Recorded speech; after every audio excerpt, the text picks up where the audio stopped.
Hi, I'm Yaakov Katz, and welcome to a new episode of the Jewish People's Podcast by JPPI. Imo Anochi B'tzara. I will be with him in trouble. That is a verse from Psalm 91 from the book of Tehillim. It is also the title of a booklet that came out this week in newspapers across the country that included articles from rabbis and leading thinkers from the Dati, the national religious camp in Israel, about the hostages who remain in Hamas captivity. In the booklet, rabbis and religious figures, men and women, explain their position. Are they in favor of a deal that would bring back the hostages, or are they against one? What is a good deal and what is a bad deal? And what is the right way to secure the hostages' return? The person behind the booklet, which came out in collaboration with JPPI, is Tzvi Zussman. Tzvi's son Ben was killed last December in Gaza. He was a soldier with the Combat Engineering Corps. His story stood out because of his bravery and also because of a letter he left behind in which he wrote, among moving quotes, "I will say it once more. I left the house before I was even called up to reserves.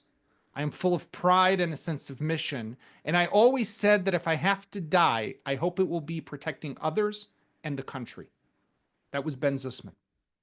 Tzvi initiated the booklet to coincide with Shabbat Chatufim, the hostage Shabbat, this past weekend. It was marked in synagogues across the country, and it was part, as Tzvi explains, of a larger initiative to stir a debate within the national religious community to try and enlist more support for a deal that will see the hostages return home. Here we go. Tzvi, thank you so much for joining us. It's good to have you on the podcast. Thank you, Yaakov. I appreciate it. So we're talking because, there's actually a lot of things to talk about, but just a couple days ago, an initiative that you spearheaded called Shabbat Chatufim, a Shabbat for the hostages, took place over the weekend, over Shabbat here in Israel. And together with JPPI, you put out and basically compiled a booklet of different opinions from different leading rabbinic, mostly rabbinic scholars, male and female, about the issue of what is the right way to return and recover the hostages who are still being held by Hamas. What does Jewish law say about it? What does halacha say about it? What's the ethical, moral way to go about it? So let me ask you, before we talk a bit about the booklet, because I am interested, and I think it's interesting for our listeners to see the range of different opinions that exist out there within the national religious camp, within the Dati Leumi camp, which both you and I do come from. I think we both went to the same high school, Himmelfarb. Yeah. Your son Ben was also a graduate of the same school. But what is it? Where did the initiative come from, and what is it about the national religious camp, our community, that you feel is not on the right page when it comes to the hostages? So I'll take you back a few months after Ben was killed. I managed to gather myself together, and I contacted John, Hirsch's father, and I asked him, what is it that I could do that could be helpful to get Hirsch and all the other captives back? Now, I was very much involved from day one, from October 8th, I would say, in different rallies and gatherings and initiatives that had to do with getting the hostages and captives back and giving a voice for them. But I felt that I was strong enough, and let me ask John directly what he thinks is necessary and could be helpful. And what he told me was then he thinks that we have to find a way to allow the Dati Leumi to have a voice, because their voice is not heard. And we both understood that obviously everybody wants the hostages to be released and to get home. But voices have to be said out loud and can't be kept in people's mind when their families are missing their beloved ones. So we were thinking, what is it that, what's missing? So the first step I did is I put together a tefillah, a nusach of a tefillah. I made very small changes from the traditional nusach tefillah. but I added two specific words, and I added iska achreit, Responsible deal. right. And what we try to do by adding those two words into the tefillah is to try to bring people's mind when they daven, not only for God to do whatever He can to help the hostages, and as we are familiar with from Tefillah Mishaberach L'Shlom Hamdina, we say Taknem be'etzah tova. In Hebrew, if you want to give those words in English, Yaakov, you could, but it was important for us to add the words of a responsible agreement, to start people thinking that there is such thing as a responsible agreement, and that the Jewish community, it's not Jewish, sorry, the Orthodox Dati Leumi community could start thinking in that direction. Now I'm going to try to make this brief, just to get directly to your answer. We held 3 weeks. I held for 3 weeks tefillah every day outside the great synagogue near Heichal Shlomo. And when I finished those 3 weeks, which took place from Yuzayin B'Tammuz until Tisha B'Av, I sat down and said, okay, I'm not going to continue davening every day now. What could be the next step? And the next step was, I thought that if we could get Jewish rabbis, scholars, female and male, to approach and to put things into writing in order to enable us on our Shabbos table, around the table, not just to argue, are we for or against the deal, but to talk about the subject. It's a very difficult, emotional topic to talk about. So if we could get words to open up the conversation, that will be helpful. And that's when I sent out and approached many people. And surprisingly, over 40 rabbis, female, male, scholars got back to me. And from then, we went forward from a digital to a printed version. But Tzvi, I want to ask you, I mean, there's been a lot of polls that have been taken throughout the war, right? About what is the priority, or what should be the priority for the state of Israel when it comes to Hamas. Should it be the toppling of Hamas, the elimination of Hamas? Back when we were in May, a few months ago, was all about Philadelphia corridor or hostages, go into Rafah, don't go into Rafah. And many times throughout these polls, you saw that the Israeli public prioritizes the elimination of Hamas over the return of the hostages. Although it was sometimes 50-50, sometimes it was a little to here, a little to there. But in the national religious camp, right, in the Dati Leumi camp, it was much higher, more than the average Israeli, that it was in favor of the continued operation and the continued offensive, as opposed to the priority of the hostages. Why do you think that is? I mean, obviously, you're not the spokesperson for the Dati movement or the Dati community, but you are a product of the Dati community. Why do you think that is? Look, it's a painful question, and it hurts even just to try to put words to try to express what is it that I think that the reason is. I think it has to do a little bit historically. Take us back to the Hitnatkut, the disengagement from Gaza in 2005. And unfortunately, people have such a scar from the behavior of this society and the government towards the Tzibur Dati Leumi. And instead of trying to do everything in order to heal that scar and not create a new scar with our society, some of them, God forbid, I'm going to use a word, I would be happy if you could give me a better word than revenge, because it's not revenge, but it's something similar to that. And because no one's revenging on the lives of the hostages, definitely not. But it's putting up values that then they had to step back from, and now they're saying that's it, no more. We're not stepping back from values that in our ideological and even day life, for us, it's a matter of death or life, and defeating Hamas is not only a current necessary step that has to be done, but for the future, the only way that we'll be able to live in Israel, that's what they felt, is by defeating Hamas, and it came in the price of putting the hostages on the second priority. No, I tend to agree with you, by the way. I think that the disengagement is a large part of that, and I think that that was the foundation for that feeling of betrayal by the government. And therefore, we have to once and for all. Now, there's this opportunity also for many people within this community who have these right wing aspirations, who have this feeling of retribution, which is kind of like revenge, but to get back at the system that betrayed us. October 7th was the trigger that now we can actually do this, right? We can restore Gaza. We can finally take down Hamas. And as painful as it is with the hostages, okay, that's the price we're going to have to pay. But there's another layer to it, Tzvi, and that's that we have a political leadership in this country which talks about these myths of complete victory, right? Which to some people is complete victory only if Hamas is toppled, but not if hostages are returned. I would say complete victory is, yeah, get the hostages back. That's the victory. But not everyone sees it that way.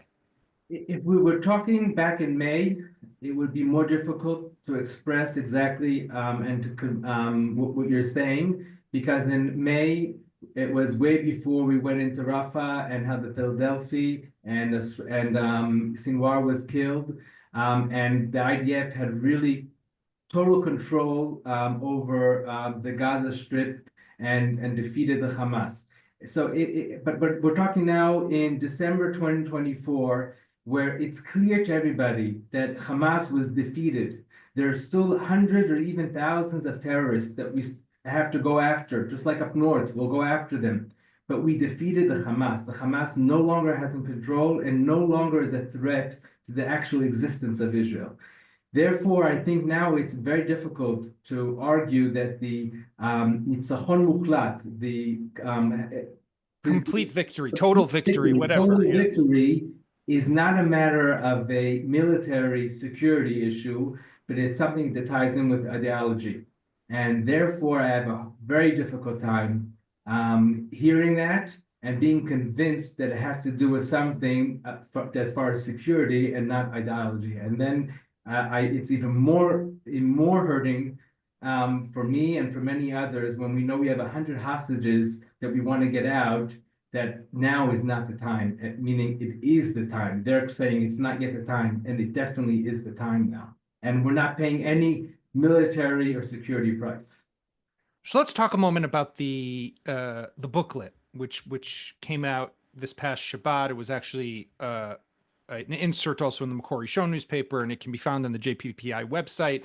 So we'll add a link to the podcast. Everyone can access it and read if they'd like to. There's a lot of interesting opinions there. I mean, there's some that I would say more on the liberal side, right? Who are, yes, the hostages should be priority number one, but then there are others, like I was looking through Rabbi Eliezer Melamed, a very right-wing settler rabbi from the community, the settlement of Har Bracha, who is very much opposed to a deal that would see Israel release hostages and end the war, and release prisoners, Palestinian prisoners in exchange for hostages.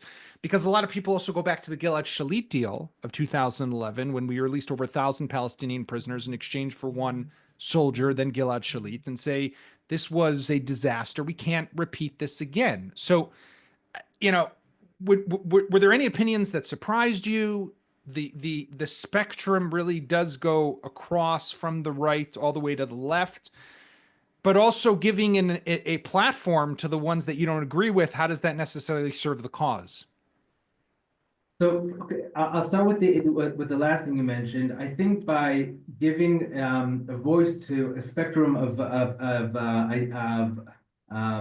ideas, of thoughts, of people from the liberal to the more the right wing, is the right platform for people to be listening to everybody. If we only would show one side, then we'll only have part of the community be listening to us, so reading what we want to show.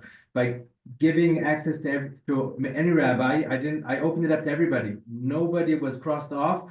There only were very few things. Nobody, you cannot speak negatively about somebody personally. You cannot, speak without respect to somebody. But any opinion was legitimate and could have been expressed and printed. But now going to what you asked, the main purpose was less to hear the obvious, that there are people who are for a deal and they find the halachical mikorot in Jewish books, Sources. or the people who are for that will obviously find the same, find their values in other ways. But it was to try to be able to hear and to read um, the thoughts and the feelings behind what they have to say, and to really to give us a Hebrew. It's a safa, it's a language, but it's not just a language. It's words to express our debate inside of every one of us, and to hear our children or our siblings who have different ideas, but not only to argue, are we for or are we against, but try to get more words into the discussion. And I think we're succeeded. Michal again is a great example. She brought Rabbi Nachman's story of Abat Melech She'avda, and she doesn't go into to any makorot almost of pidyon shvuim, but she tries through a storytelling to give us some thoughts and way and feelings that we could express on the topic. And there were a few more like of those, and that's what something where I think was a big gift that this booklet gave the public. I'm curious about the responses that you've gotten from the Shabbat, from holding this just a couple of days ago, the Shabbat. Do you feel like it's having an impact? It's stirring that conversation. It's getting people to be more aware of the plight, the humanitarian, real, genuine danger that faces these hostages who remain in Hamas captivity. In one word, yes, definitely. I think I can compare a little bit what happened over the Shabbat to something that Jews around the world could relate to. Whenever Israel is under some sort of danger, often Jews around the world express how much they're worried and they care, and how much they're davening in their shuls, and their thoughts are with us. But at the end of the day, it's our children who are actually fighting in the battle and paying the price. And we respect Jews around the world who are, crying and thinking of us, but they're still very far away from actually helping us here. And here in Israel, with the captives in the Tzionut Datit, it was similar, I think. It was in the way that everybody was caring, everybody was davening, everybody wanted the hostages to get out, but people were not taking action on it. And I think this Shabbat that we did, that was happened, I'm not sure what the right word is, around the country, where many communities who up until now strictly stay to these standard or traditional mishaberach done one just after Kriyat Torah, and this Shabbos for the first time took many actions within the shul, outside the shul, in the public areas, in the home, and started to share their voice loudly outside. It is a big step. You mentioned children, and I was looking at the booklet, and it's a real merger of tragic stories. It's you you and Sarit, your wife, and your son Ben, who was killed December of last year. Just yesterday was the Yom HaShana, was the year to his falling as a soldier in the Combat Engineering Corps. The cover of the booklet was designed by Moshe Shapira, who's the father of Aner Shapira, who was killed on October 7th, a soldier who there's that famous video of him throwing the grenades outside of that little roadside bomb shelter that he had taken cover in. And of course, you mentioned John Goldberg Polin, Hirsch's father. The three of them, Ben, Aner, and Hirsch, were all classmates back in high school. I mean, the story of this, just the three boys, well, not boys, young men, and the tragic falling and killing of all three, and the bringing together, I would say, of the three of you, the three fathers, is very moving, and really is a way to take this forward, I guess, to some extent. But maybe talk to us, if you can, about how that came about, and also this 1 year now to Ben's falling. I can't even imagine what the last year has been like, Tzvi, but maybe you could share with us now with the perspective of a year, how you look at this country, how you look at our people. So, with your first question about Ben, Aner, and Hersh, the three of them were in high school together. Ben and Aner were friendly for a good part of the high school period, also through Bnei Akiva. Aner was at our home many times. Hersh was part of a different group of friends. Him and Aner were very close, but Ben and Hersh were not close. And us as parents, if you take the men, me, John, and Moshe, or even together with the wives, Shiva, Rachel, and Sarit, there was no real connection, no friendship really there. And I was just asked recently in the interview I had, so is it the boys and the fact that the three were killed what brought you guys together? So it's hard to say that there's no connection to that, but as we all know, there's so many boys and girls and who were killed since October the 7th. So it's not only the fact that they were in high school together and they were killed. I think it's the values, meaning the three of us share similar values that in one word I would say tie into the value to life. It's not that others don't share that value, but it's our approach to the value of life where we found a common understanding, to have a conversation and to express ourselves and to understand one each other. And that's where we kind of were brought together. And that's why we're also stepping forward, trying to work I won't say together, everybody works alone, but on similar messages. Currently, it's mostly in the favor of a deal to get the hostages out, but it's much more broader than that. But that's where we're focused right now. Mm-hmm. You asked about the year. The difficult thing or the biggest emotion we have is that we miss Ben a lot. And every day that goes by, we miss him even much more. I never could forget when I got back from the cemetery a year ago, and Chana Moshitz, she lost her brother in 48. She lost two sons, one in Lebanon in the first war, another son in a pigua near Gush Etzion. And I asked her, and she's a good friend, close friend. She's over 80 years old, and I'm not yet 50, but I relate to her not as a good friend. I tell her, Hannah, I miss Ben so much. What's gonna be? And I was sure that she said she's such a positive, optimistic, strong woman. I was so sure she'll tell me, Tzvi, with time, it will get easier. And that's not what she told me. She told me, you miss him now, and you're just going to miss him more. And that's what's so difficult. So difficult. But on the other hand, as Mika said yesterday, and just to maybe mention, Mika tomorrow is finishing her course in the military, her first course. She's going to be becoming a madrichat chir, a comeback. Because your daughter, right? Yeah, my daughter, thank you. And Mika, yesterday at the cemetery, Yom HaShanah, was expressing how difficult, how much we miss Ben, and how Ben is guiding us. But thanks to Ben, we got a message of life to live. With even though the sacrifice that he had to pay and we had to pay. So together with the terrible feeling of how much we miss him, but we also have a message for life to live. And together, that's kind of what's holding us up.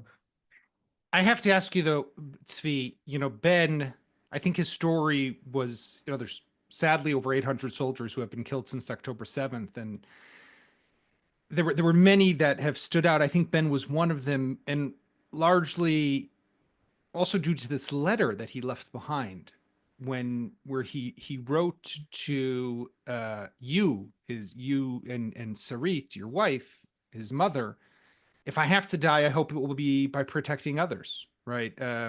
He quoted from, Jerusalem, you have deposited guards on the walls of Jerusalem, some verse, and how he's honored to be one of them. I mean, you read that from a 22-year-old kid and you say, who is this guy? I mean, where does this come from? This is something that's not, I think it's not something that you would expect to see from people and such depth and understanding and commitment and self-sacrifice really made him stand out to a large extent. So where did it come from?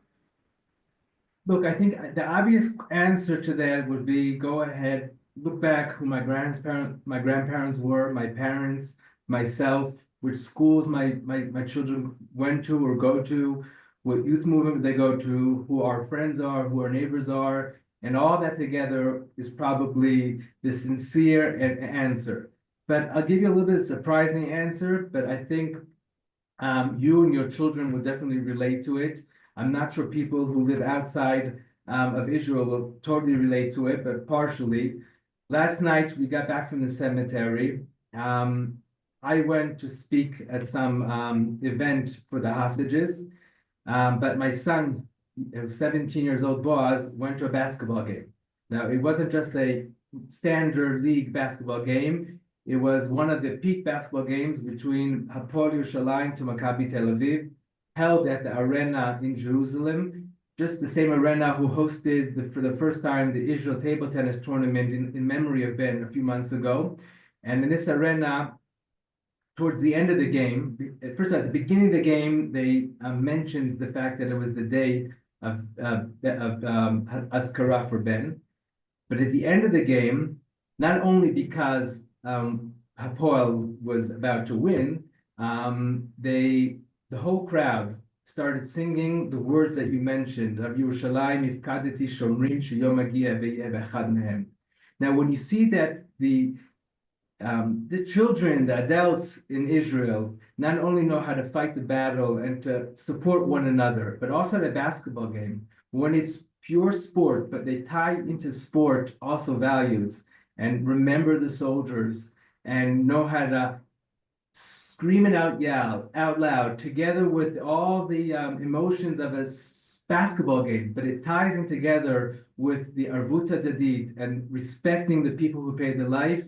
I think that even more than when I answered before expresses how we have such great youth, children, soldiers. So we have what to be proud of. And it's not only because of us as parents, it's the whole surrounding. Yeah. Well, Tzvi, thank you so much. And thank you for what you're doing and getting that message out there. And JPPI, I can just say, as someone from JPPI, is honored to have been a partner with you in this booklet and to get this out for the wider audience, the wider public to be able to read. So again, we'll have a link here within the notes of the podcast for all of you to take a look at. So thank you. For me, just to thank everybody who took part in the booklet. Definitely Professor Yedidia Stern and the JPPI staff. So toda rabba, thank you everybody, and thank you, Yaakov. Of course. Thank you for joining us on this week's episode. You can find us always on where podcasts can be found: Spotify, Apple, of course, YouTube, and on the Times of Israel's website. We'll be back on Thursday for another episode.